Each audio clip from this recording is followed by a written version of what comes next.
চুয়াডাঙ্গার শিশুর কামড়ে একটি সাপের বাচ্চা মারা গেছে। সকাল 10টার দিকে সদর উপজেলার উজ্জ্বলপুর গ্রামের বিলপাড়ায় এই ঘটনা ঘটে। পরে শিশুটিকে উদ্ধার করে চুয়াডাঙ্গা সদর হাসপাতালে ভর্তি করা হয়েছে। 1 বছর বয়সী শিশু জান্নাতুল ফেরদৌস একই গ্রামের রিয়াজুল ইসলামের মেয়ে। শিশু জান্নাতুলের মা শিলা খাতুন জানান, সকালে চাচাতো ভাই কাউসারের সঙ্গে ঘরের মধ্যে খেলছিল জান্নাতুল। এক পর্যায়ে খেলতে খেলতে দুজনে খাটের নিচে চলে যায়। এ সময় খাটের নিচে থাকা একটি সাপের বাচ্চাকে হাত দিয়ে ধরে 2 জায়গায় কামড় দেয় সে। পরে সাপের বাচ্চা সহ খাটের নিচ থেকে বাইরে বের হয়ে আসে শিশু জান্নাতুল। তাকে উদ্ধার করে সদর হাসপাতালে ভর্তি করা হয়েছে। সাপের বাচ্চাটি মারা গেছে, সেটি চিকিৎসকের কাছে দেওয়া হয়েছে। সদর হাসপাতালে শিশু বিশেষজ্ঞ মাহবুবুর রহমান মিলন জানান, শিশুটিকে শিশু ওয়ার্ডে ভর্তি রেখে কয়েক ঘন্টা পর্যবেক্ষণ করা হয়েছে। তার অবস্থা আশঙ্কামুক্ত।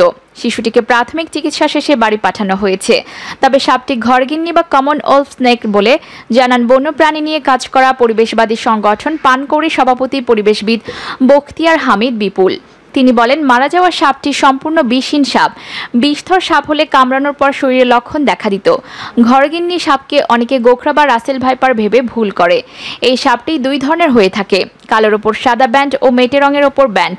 কালোর ওপর ব্যান্ড সাদা ব্যান্ড ঘরগিন্নি সাপ অত্যন্ত বিষধর হয়ে থাকে, আর মেটে রঙের ওপর ব্যান্ড এটি বিষহীন। টিকটিকি খাওয়ার জন্য সাধারণত এই সাপ ঘরে ঢুকে থাকে। একটি পূর্ণবয়স্ক সাপ সর্বোচ্চ 1.5 ফুট লম্বা হয়। এদিকে ঘটনাটি জানাজানি হলে সুস্থ শিশুটিকে দেখতে তার বাড়িতে ভিড় জমায় এলাকাবাসী। ওই ঘটনায় বিস্ময় প্রকাশ করেছেন অনেকেই।